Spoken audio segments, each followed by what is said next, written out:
여러분 안녕하세요. 송재우의 MLB 전당 2024 시즌 최고의 불펜 투수 소개해드리고 있습니다. 오늘은 8위를 소개해드리는 순서고요. 한편으로는 늘 불안감을 주는 것 같은데 또 한편으로는 이 선수가 보여준 성적에 비하면 저평가를 듣고 있다는 선수예요. 이 선수의 이름은 라이셀 이글레시아스 선수입니다. 꽤 오랫동안 뛴 선수죠. 34살에 벌써 됐어요. 그리고 잘 아시다시피 쿠바 출신 선수입니다. 올해가 벌써 메이저리그 10년 차가 되는 선수고요. 통산 464경기에 나오면서 32승 47패 190세이브, 통산 599와 3분의 1이닝 저희 녹화 시점에 이렇게 던졌고요. 피안타는 480개, 피홈런 71개, 그리고 728개의 탈삼진을 뽑아냈고요. 볼넷 허용은 173개입니다. 통산 WHIP도 1.090, 메이저리그 오기 전에 쿠바 리그에서 뛰었었고요. 또 쿠바 대표팀도 역임을 했던 선수입니다. 2013년도 WBC에 출전을 했었고, 그 당시의 느낌은 뭐냐면은 얘 공 빠른데? 근데 컨트롤이 안 좋구나, 이런 정도의 투수로 기억에 남아 있어요. 근데 이제 이 선수가 뛰었던 그 쿠바리그 팀, 그 지역이 이스라엘 유벤티드란 지역이었었는데, 이 선수가 WBC에 갔다 온 이후에 나 미국 야구 갈래, 마음이 바뀐 거예요. 탈출을 해야겠다, 망명을 해야겠다고 마음을 먹고 그 지역 섬에 숨어 있다가 발각이 됐어요. 발각이 돼서 결국 망명이 실패를 했는데, 이 선수가 바로 그러고 나서 2달 후에 그해 11월 달에 재시도를 합니다. 그리고 이번에는 성공을 거둬요. 그래서 일단은 이 선수가 IT에 일단 거주를 하면서 결국 그해 12월 달 멕시코에서 메이저리그 스카우트를 불러서 트라이아웃을 하게 됩니다. 그때 눈에 든 팀이 누구냐? 신시내티 레즈예요. 이 이글레시아스에게 이 선수 정말 괜찮은데, 좋은 어깨, 좋은 공 가지고 있어, 그 정도 다양해 판단을 내리면서 레즈가 7년에 2,700만 달러짜리 계약을 줘요. 기간에 비하면은 물론 좀 시간이 흐르긴 했습니다만 액수가 높진 않죠. 하지만 7년에 2,700만 달러짜리 계약을 주고 받아들입니다. 근데 그 이유가, 여러분, 쿠바리그에서 뛰는 선수들은 월급이 그렇게 높지 않기 때문에 본인이 다른 생업을 겸하면서 야구하는 경우가 많거든요. 받는 돈이 너무 작대요. 주급으로 받는데 미화로 10달러가 될까 말까 이럴 정도로 상당히 낮기 때문에 상당히 어려운 것 보니까 아마 이 돈이 상당히 이글레시아스에게는 큰 돈으로 느껴졌을 겁니다. 자, 그러면서 이 계약을 맺고 2015년도에 이 선수를 데뷔를 시켜요, 신시내티가. 근데 그 당시에는 선발 투수로 데뷔를 시킵니다. 그 이유는 뭐냐면, 야, 공도 빠른데 구종도 4가지?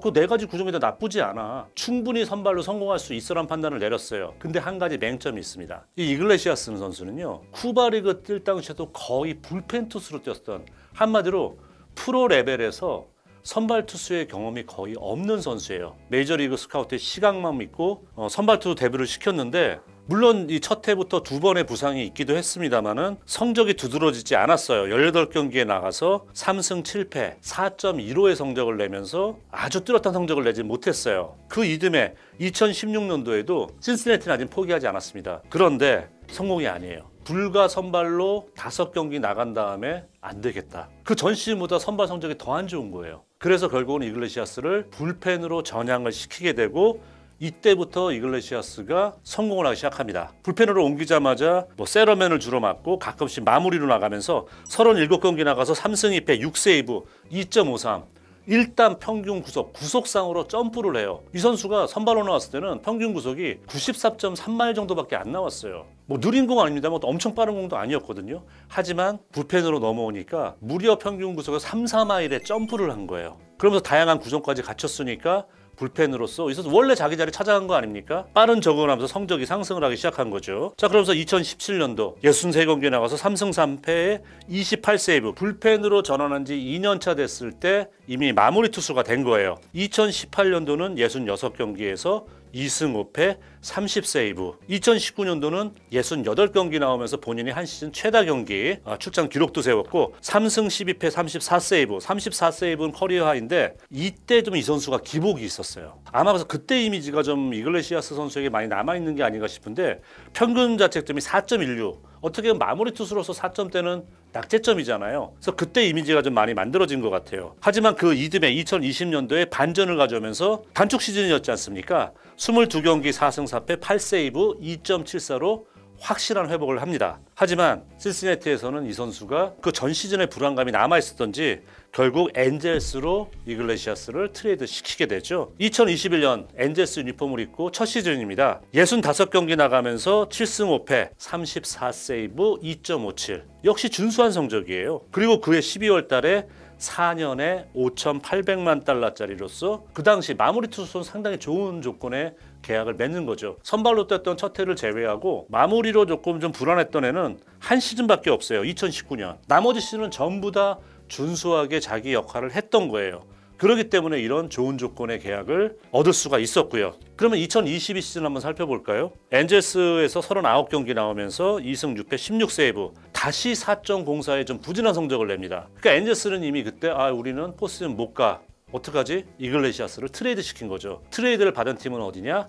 애틀란타 브레이브즈입니다. 브레이브즈로 가면서 엔젤스가 받은 선수가 제시 차베스, 터커 데비슨 선수거든요. 근데 정말 귀신같이 엔젤스에 있다가 애틀란타 가니까 이글레시아스가 다시 바로 부활을 했어요.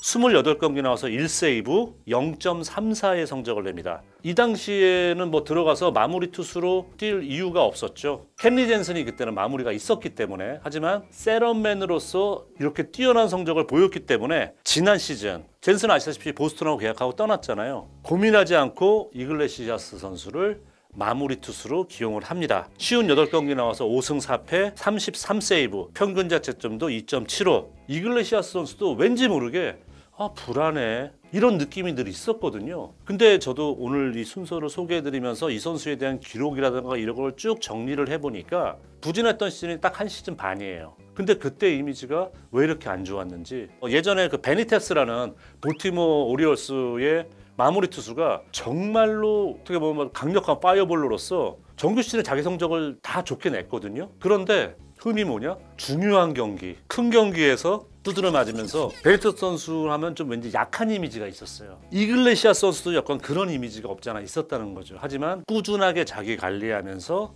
성적을 유지했던 선수고 그러기 때문에 이 선수를 올 시즌도 8위에 올려놓은 거거든요. 구속은 예전보다 약간 떨어졌어요. 하지만 지금도 평균 구속이 95마일입니다. 그리고 아직도 최고 구속은 98마일, 158km를 던질 수가 있어요. 그리고 아무래도 선발로 했던 경험이 도움이 되는지 모르겠는데 체인지업, 슬라이더, 싱커 이런 다양한 구종을 지금도 구사를 하고요. 그 중에서도 체인지업과 슬라이더가 상당히 좋아요. 특히 슬라이더를 많이 던지죠. 올해도 지금 이글레시아스 선수는 애틀란타의 마무리 투수로 시즌을 들어갈 거고요. 이런 순위에 걸맞는 활약을 보여줄지 그리고 다저스와 올해 경쟁할 수 있는 내셔널리그의 대항마로서 어쨌든 우승 후보팀 중에 하나의 마무리라는 거는 되게 선수로서 영예거든요. 이글레시아스 선수가 올해도 그런 기복 없는 꾸준한 모습을 유지할지 지켜볼 일인 것 같습니다.